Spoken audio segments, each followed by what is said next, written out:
And you're rolling. From the wee hours of the morning and long into the night, Mark Miller sits in his favorite chair, which really is any chair behind a digital audio workstation with a band in the studio. This time around, it's the latest effort from Dan Burton Obacon and the Bad Things Band.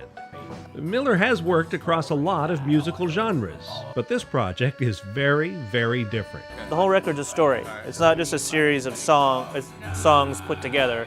Like, there's a tale of a guy.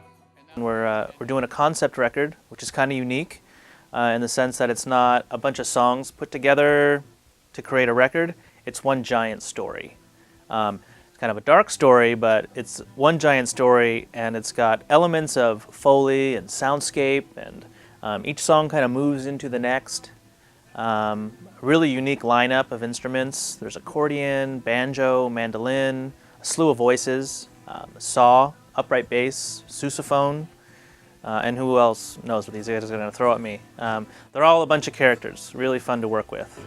Miller says he enjoys every element of recording and mixing, from selecting the gear to get the right sound, to actually working in a producer's role by helping the musicians make decisions about their sound, what the best takes are, and the elements that might add depth and context to the music.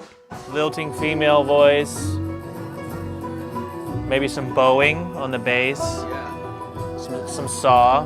This is what I love the most. I love mixing. I love creating music.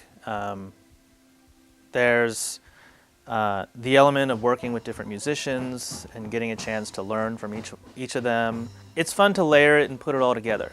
And that's how it is. It's really layers. You know, we start with this big canvas and we come up with ideas and we layer it, and in the end we have this masterpiece to listen to.